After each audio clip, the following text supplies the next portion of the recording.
Nuestro hogar, ese espacio que consideramos un refugio, es donde encontramos tranquilidad y protección. Es natural que al salir de casa tengamos preocupaciones sobre posibles robos, accidentes u otras situaciones desfavorables. Sin embargo, extraña vez contemplamos la posibilidad de que algo negativo pueda sucedernos, en el lugar que nos brinda seguridad, y donde compartimos momentos con nuestros seres queridos, nuestra propia casa. Y mucho menos nos esperamos o pensamos que puedan llegar a dañarnos aquellas personas más cercanas a nosotros. Hola a todos, ¿cómo están? Bienvenidos un día más al canal. Yo como siempre aquí les traigo un nuevo caso y la verdad no tengo mucho para decir a modo de presentación, así que directamente vamos a comenzar. Este es el caso de Susana Aceves. Nos ubicamos en Zamora, España. Susana Aceves nació un 26 de agosto de 1974. Con tan solo 20 años se casó con su pareja, un hombre de nombre Jesús. Decidieron tomar esta decisión tan jóvenes, puesto que ella había quedado embarazada de su primer hijo. El matrimonio se rompió 5 años después y fue una separación bastante conflictiva. Durante el proceso hubo denuncias por abandono de familia, hurtos de efectos, sustracción de vehículos y amenazas de muerte. A pesar del complicado transcurso de su divorcio, Susana finalmente logró separarse e irse a vivir con su hijo a un departamento. Para el año 2000, que es cuando ocurre este hecho, ella tenía ya 26 años y su hijo 5. Y todo comienza específicamente el día 15 de septiembre. Ese día su hermana Estrella había quedado con Susana para encontrarse a las 6:30 de la tarde, pero esta última no se presentó. A Estrella esto no le resultó tan extraño, puesto que su hermana tenía planeado recibir a unos amigos en su departamento esa noche. Pensó que quizás estos se podrían haber adelantado o que simplemente a Susana no le dieron ganas de ver a nadie antes de la llegada de las visitas. De todos modos, Estrella la llamó varias veces durante la tarde y la noche del viernes, pero no recibió respuesta. Al día siguiente, es decir, el sábado 16 por la mañana, la joven fue hasta la casa de Susana. Al llegar se dio cuenta de que su auto se encontraba aparcado allí. Tocó varias veces el portero, pero al igual que el teléfono no respondió nadie. Es por esto que alrededor de las 4 de la tarde fue a casa de sus padres y tomó unas copias de las llaves del piso de Susana. Una vez allí intentó abrir la puerta, pero se dio cuenta de que ésta estaba sin llave.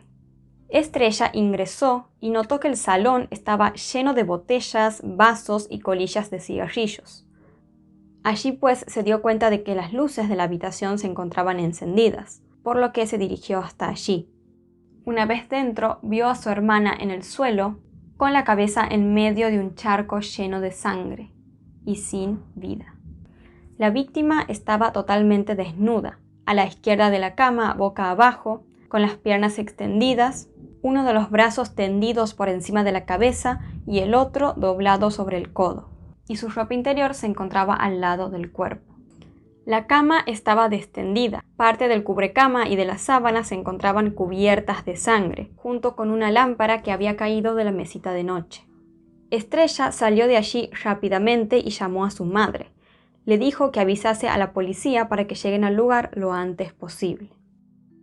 Mira, la casa de mi hermana es el edificio marrón ese que se ve al fondo. Yo cuando salí de trabajar, como no me cogía el teléfono, pues vine con la moto y mi hermana tenía el coche aparcado ahí. Pues estar en casa. Y vine y toqué el portero automático y no me contestó. Abrí el portal y subí a casa de mi hermana y fue cuando me la encontré muerta. Cuando los agentes se apersonaron en el departamento, notaron algo que les llamó mucho la atención. En el cuerpo de Susana había un profiláctico y el envoltorio de este estaba en el piso de la habitación. La policía también llegó a la conclusión de que a la joven le habían asestado varios golpes en la cabeza con un objeto contundente. Todo lo que estaba allí indicaba que había habido una especie de fiesta la noche anterior. Muchas colillas de cigarrillos de distintas marcas, esparcidas por todos lados, botellas de cerveza vacías, etc. Pero al revisar el baño notaron todo lo contrario al salón. Este se encontraba totalmente limpio y ordenado.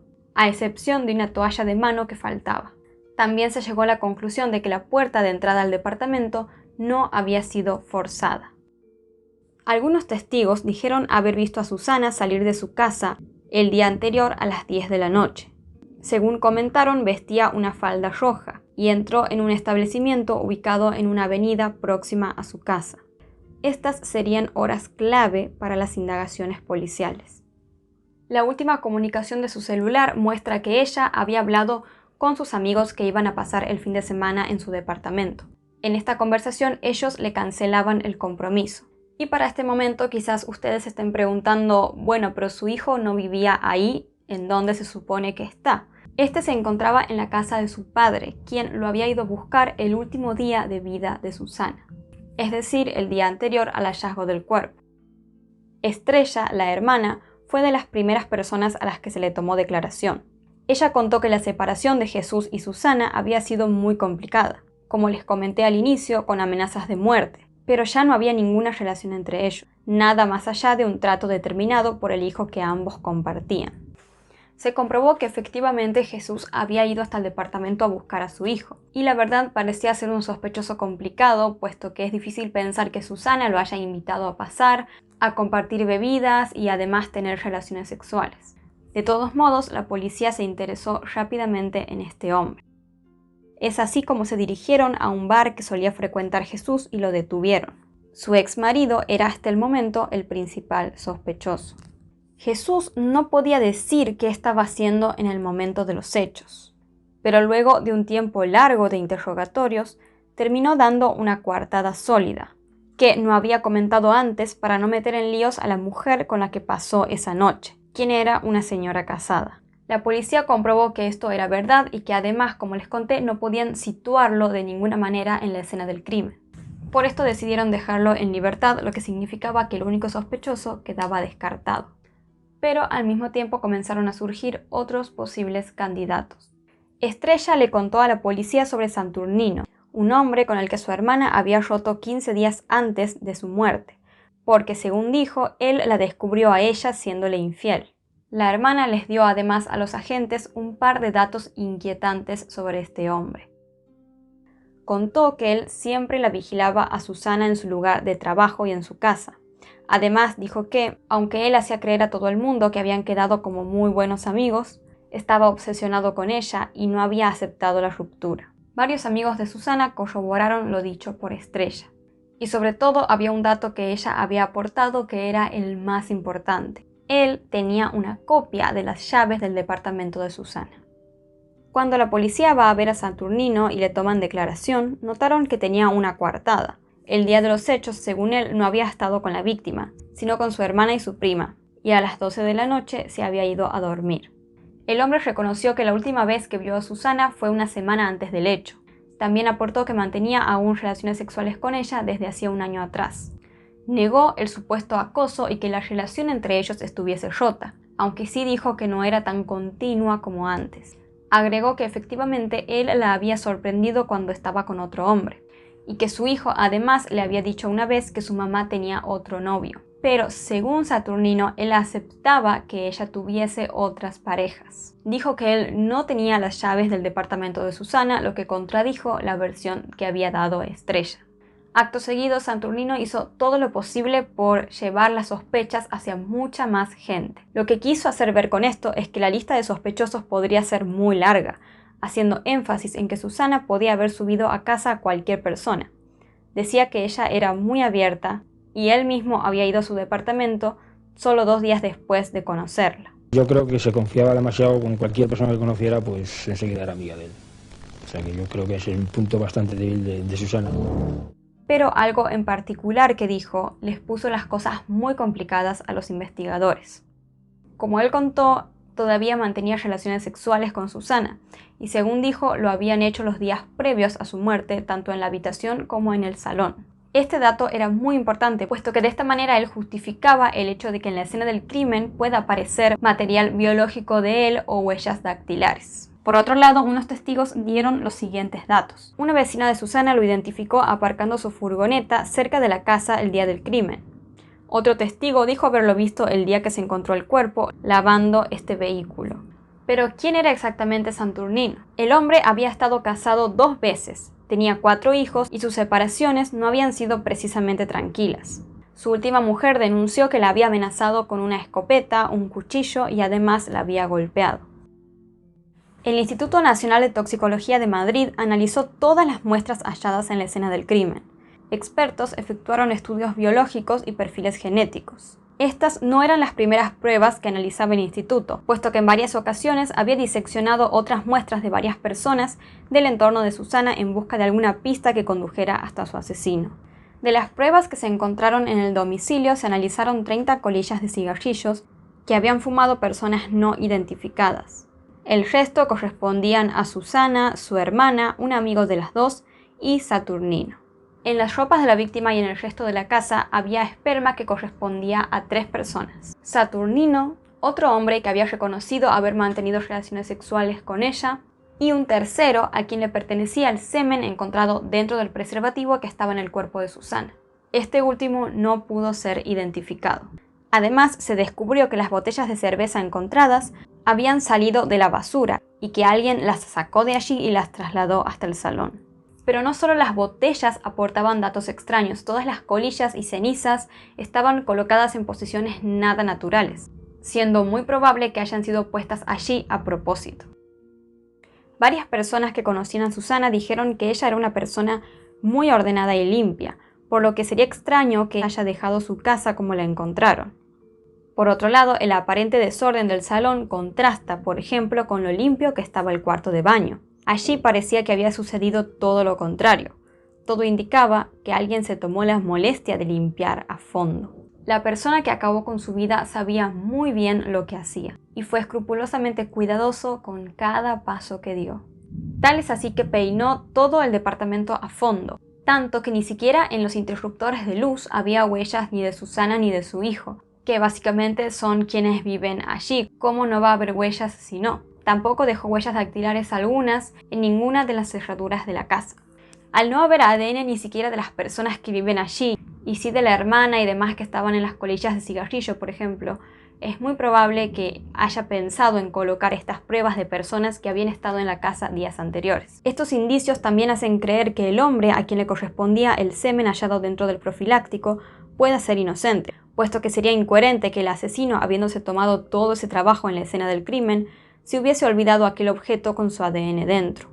Creo que aquí es importante plantear el sentido general de la escena. Un crimen en realidad es una historia, un relato que tenemos que describir a través precisamente de las decisiones y acciones que lleva a cabo el criminal. Aquí claramente tenemos lo que llamamos una escena amañada, es decir, una escena que se ha alterado con objeto de despistar a la policía. Hay veces que se amaña una escena para pretender, por ejemplo, que un homicidio pase por un suicidio, y en otras ocasiones el amaño lo que intenta es desviar la atención acerca de la personalidad o de las características del asesino para hacer que las pistas se orienten hacia otras personas. En este caso que se encuentra lo que podría haber sido una gran fiesta, es decir, cuando entra la policía y ve el salón lleno de colillas, de muchísimas colillas que habían sido fumadas, mucha ceniza, ve las botellones de cerveza y ve los envoltorios de los preservativos, lo que parece ser es que ha habido como una especie de orgía. ¿Por qué altera la escena de esa forma, haciendo ver que hay una orgía sexual? Porque además de la propia alteración de la escena, que pretende efectivamente orientar a la policía hacia la posibilidad de que esa supuesta orgía haya salido mal, se haya consumido demasiado, alguien haya perdido los nervios o algunas personas se le hayan matado, ilustra muy bien el elemento emocional que está detrás del crimen, es decir, la historia que quiere contar el asesino. La historia que quiere contar el asesino es una historia de castigo. Dicho de otra manera, esta persona es una cualquiera o esta persona moralmente es del todo rechazable. Además de matarla, ¿quiere dañar la imagen de esa persona? Exacto, de Susana. Exacto. No solamente se trata pues de una alteración de la prueba para que la policía piense que otras personas son responsables en el transcurso de una orgía, sino que además quiere mostrar el desprecio, la humillación, por eso la situación en la que se encuentra Susana, por eso esa situación donde ha aparecido el preservativo en su cuerpo, ¿verdad? Una situación de exposición, de denigración. La policía hizo una teoría que consistía en que quizás el criminal esperó hasta la noche fuera de la casa de Susana. Luego entró cuando ésta ya dormía, sin forzar la puerta, por lo que no se descarta que dispusiera de llaves. Se dirigió hasta el cuarto de Susana, y allí la atacó golpeándola en la cabeza. Finalmente terminó con su vida estrangulándola con la prenda que fue encontrada en su cuello. Acto seguido se dirigió a la sala de estar y armó toda esa escena de una supuesta fiesta tomando diferentes cosas del tacho de basura. Una vez terminado esto, fue hacia el baño, se limpió completamente con la toalla de mano y se la llevó para no dejar su sangre en el lugar, y por esto la policía no la encontró cuando llegó al departamento. Esta supuesta profesionalidad del asesino y la tardanza en hallar el cuerpo sin vida de la víctima jugaron muy a su favor y totalmente en contra de las pesquisas policiales. Con el caso parado ocurrió algo que lo movilizó un poco, puesto que Saturnino, sin querer se podría decir que metió la pata. Saturnino tuvo una conversación telefónica con su madre, la cual fue intervenida por la policía, poco después de la muerte de Susana, cuando todo estaba en fase de investigación. En esa conversación, el sospechoso inconscientemente le reveló detalles de la escena del crimen que solo la policía y el asesino podrían conocer, como por ejemplo cómo se encontraba exactamente la escena, o también dijo que los gatos de Susana caminaban constantemente alrededor del cadáver. A raíz de esto, la policía decide interrogarlo, pero esta vez en profundidad. En uno de estos interrogatorios parecía que Saturnino estaba a punto de confesar, hasta que en un momento comenzó a sentirse mal, supuestamente, y por esto detienen todo. Después ya él jamás volvería a decir ni una sola palabra. Desde luego que parecía tener el perfil y los antecedentes para ser el culpable, pero eso para la policía no era suficiente, puesto que no tenían ninguna prueba contundente. En cambio, si nos ponemos a pensar, no había ninguna forma en la que él pudiera saber de forma tan exacta la escena del crimen, y sobre todo porque en el momento que él dijo esto, todos esos datos se encontraban bajo secreto de sumario. Dicho sumario estaba formado por más de 2000 folios, en donde se recogían cientos de actuaciones policiales, interrogatorios a 240 personas del entorno más próximo a Susana. Asimismo, los agentes comprobaron la identidad de más de 400 abonados de telefonía móvil y fija, aquellos números que aparecían registrados en la agenda de la víctima o en su teléfono. El caso de esta manera quedó estancado hasta varios años después, cuando una mujer se presentó diciendo que tenía algo que podría quizás hacer avanzar la investigación. Esta persona era una expareja de Saturnino. Contó que una vez encontró 2 maletas cerradas que pertenecían a él, pero en cuanto las vio la amenazó con asesinarla si las abría. La Guardia Civil registró estas maletas y así descubrieron que contenían una trenza de Susana, la cual ella solía conservar en su casa tras haberse cortado el pelo una vez. Dentro también había un certificado de defunción de la víctima y recortes periodísticos con todo lo publicado sobre el asesinato y su investigación. Después de darse a conocer este avance, multitud de programas de televisión querían entrevistar a Saturnino. Sus respuestas generalmente siempre eran del tipo: bueno, si está muerta no es mi problema, y sobre todo no se mostraba conmovido en ningún momento. Hola, buenas. Mira, soy periodista. Usted fue novio suyo, ¿no? Amiga, yo estaba enrollado con ella, pero no quiso ver nada, ¿eh? Que si no sale, parece que tienes algo que ver. Yo algo que de... Oye, que le ha pasado que me han interrogado mucho los polis y la Guardia Civil. Esto está de las malas leyes que tenemos aquí. Sí, ¿por qué? Porque a mí me ha declarado haber muerto nadie que no lo había hecho yo. Ya, hay y yo no soy de nadie. muchos indicios que usted... ¿Que yo qué? Por ejemplo, a los 5 días, ¿por qué sabía usted que había semen y había preservativos en la escena? Que yo sabía eso, ¿quién me lo ha dicho? Hay una llamada. Mentira. Hay muchas cosas. Que sé todas las películas, igual que yo me estaba... Bueno, no voy a decir más, ¿vale? Venga, lo siento. A pesar de este hallazgo, seguía sin haber pruebas contundentes contra Saturnino.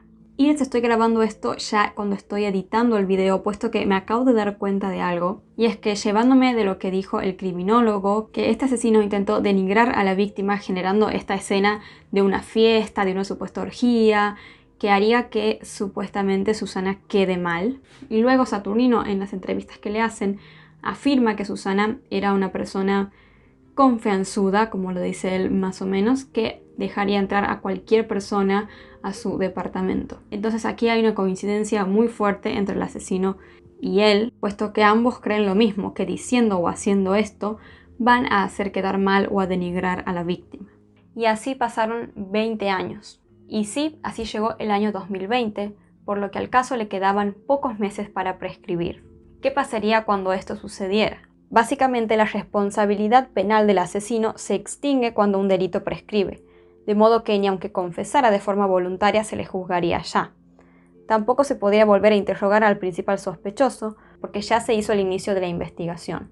Es por esto que la familia de Susana comenzó a pedir de forma desesperada ayuda. Una gran traba en este caso fue que no se logró identificar el hombre a quien le pertenecía el semen encontrado dentro del profiláctico. Es por esto que la familia de Susana pidió en los medios que por favor, si este hombre estaba viendo, que se presente, que no lo iban a considerar culpable, pero que sí podía hacer avanzar significativamente la investigación. Lamentablemente esto no sucedió y el caso de Susana prescribió en septiembre del 2020.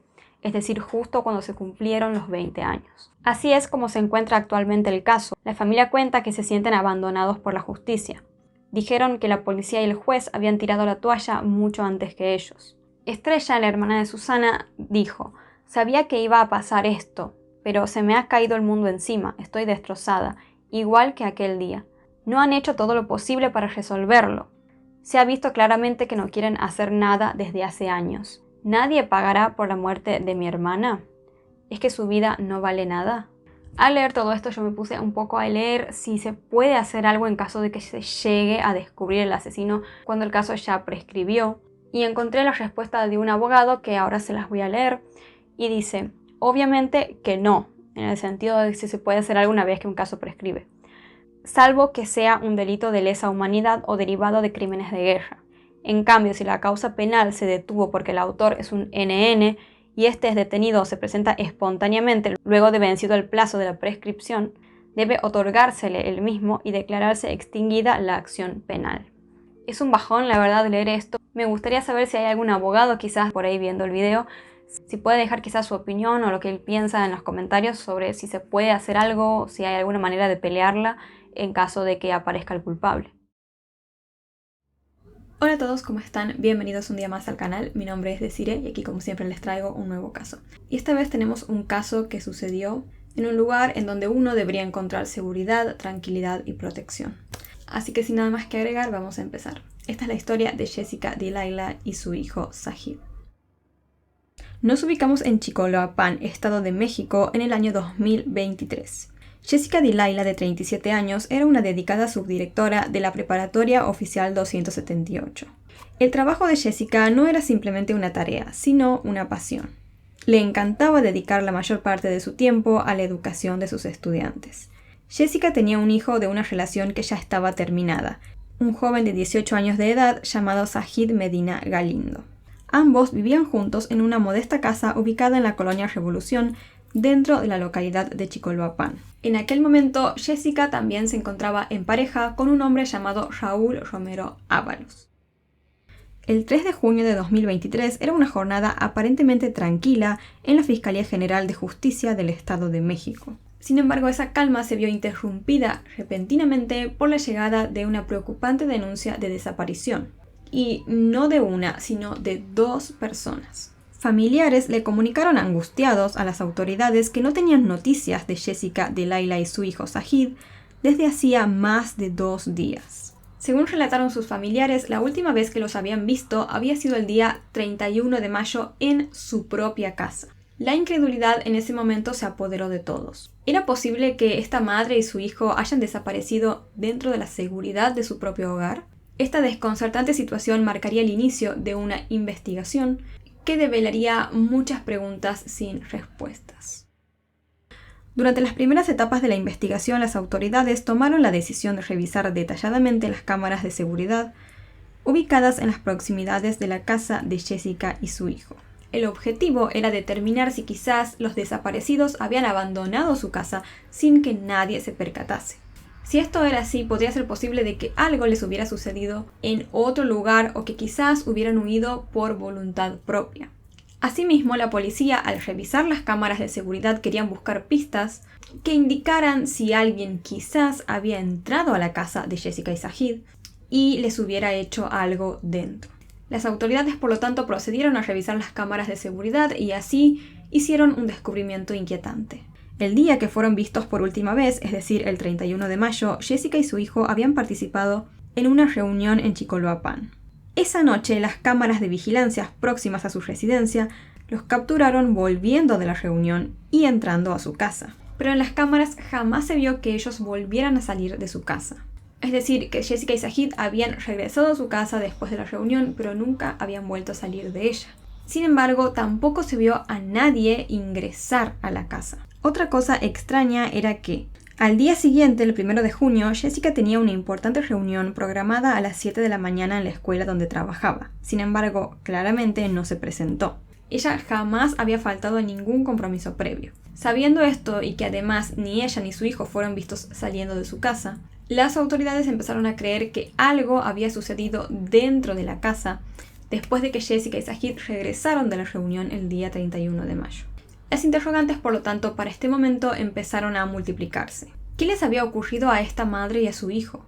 ¿Acaso podrían quizás estar atrapados dentro de su casa? ¿O qué era lo que había pasado? Con estos conocimientos, las autoridades sabían que solo existía un camino para empezar a develar la verdad en esta historia: entrar a la casa de Jessica y Sajid. Para este momento la incertidumbre invadía totalmente a los seres queridos de Jessica y de Sajid. El día 7 de junio la policía ingresó finalmente en el interior de la casa de Jessica y Sajid.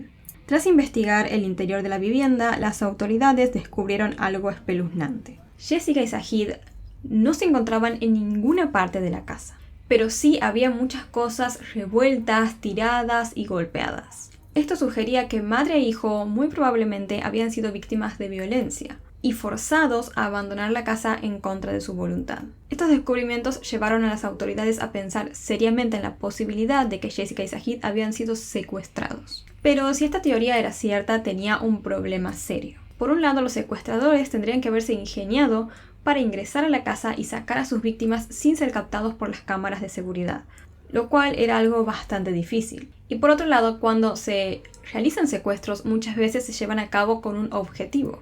Por ejemplo, pedir dinero a cambio. Lo extraño era que para este momento ya era el día 7 de junio, es decir, habían pasado 9 días desde la desaparición. Y los familiares de Jessica y Sajid no habían recibido ninguna comunicación por parte de los supuestos secuestradores. No había llegado ninguna demanda de rescate, ni se había dado ningún indicio sobre su paradero. Entonces, ¿podría ser cierta esta teoría del secuestro? Al día siguiente de esto se produjo un hallazgo inesperado que le dio un giro total a este caso. El día 8 de junio, los habitantes de la zona cercana a la Barranca del Diablo, un área próxima a la vivienda de Jessica y Sajid, informaron a las autoridades sobre el hallazgo de 2 cuerpos humanos. Los habitantes del lugar le dijeron a las autoridades que posiblemente podía tratarse de Jessica y de su hijo.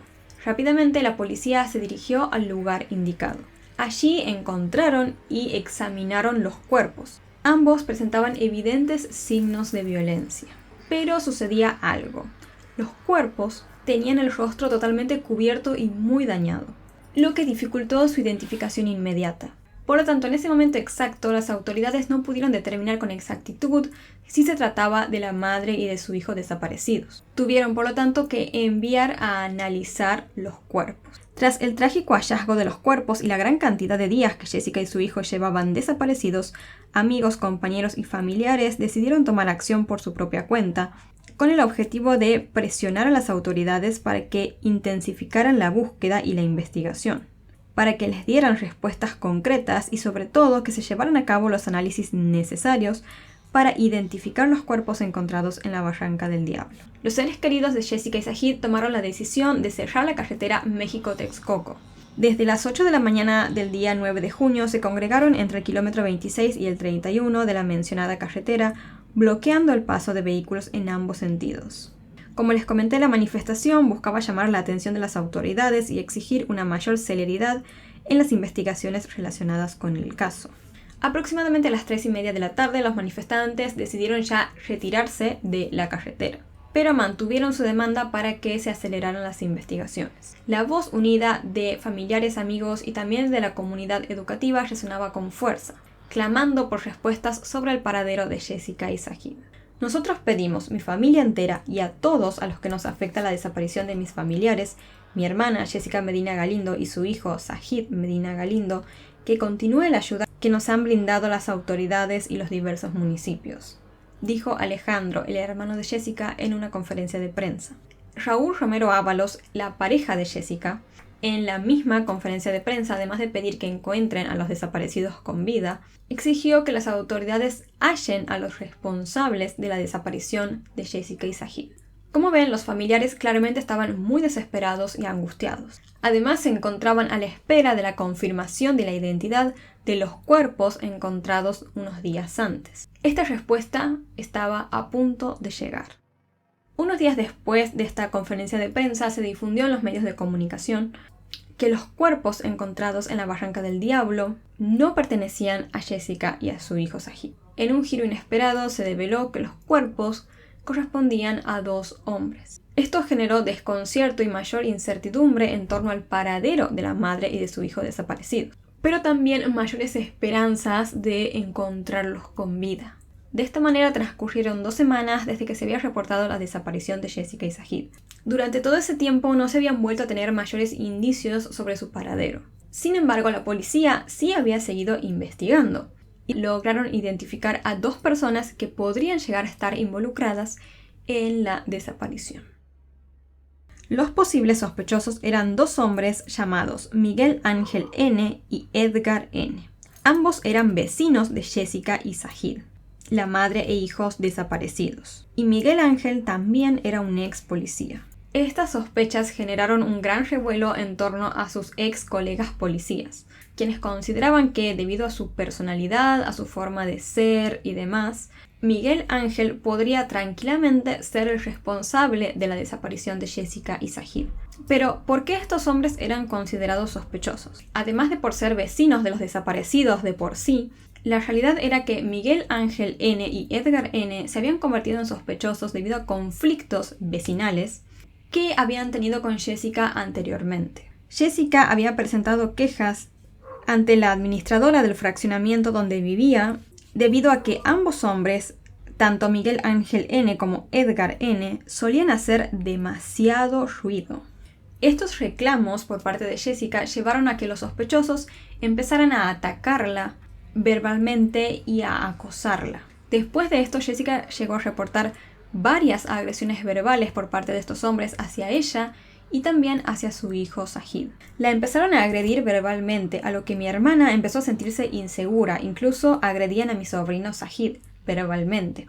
Sabemos que incluso la acosaban verbalmente, sexualmente, con palabras a mi hermana, dijo Alejandro, el hermano de Jessica. Ante este conocimiento, el juez ordenó una orden de aprehensión en contra de estos 2 hombres sospechosos. Los agentes de policía, por lo tanto, llevaron a cabo una rápida operación, logrando detener a los 2 sospechosos. Después los trasladaron al Centro Penitenciario de Reinserción Social Molino de Flores en Texcoco. Una vez detenido, la policía llevó a cabo un cateo dentro de las casas de ambos hombres. No se sabe muy bien qué se encontró allí, es decir, dentro de las casas, pero sí se sabe que lo que sea que se terminó hallando allí dentro, terminó implicando aún más a los sospechosos en el caso. Las autoridades, por lo tanto, decidieron interrogar a ambos hombres sospechosos para ver si lograban descubrir nueva información, o incluso quizás conseguir que confesaran lo que habían hecho y en dónde estaban Jessica y Zahid. Pero lamentablemente los sospechosos decidieron ejercer su derecho a permanecer en silencio. Por lo tanto, no proporcionaron ningún tipo de declaración ni de información a las autoridades. Pero a partir de ese momento, de todos modos, se dio inicio a un proceso legal en contra de los sospechosos. Y la justicia estableció un plazo de 4 meses para continuar con las investigaciones. Y de esta manera determinar si estos 2 hombres son realmente culpables o no, y si, en caso de considerarlos culpables, cuándo se llevaría a cabo su juicio.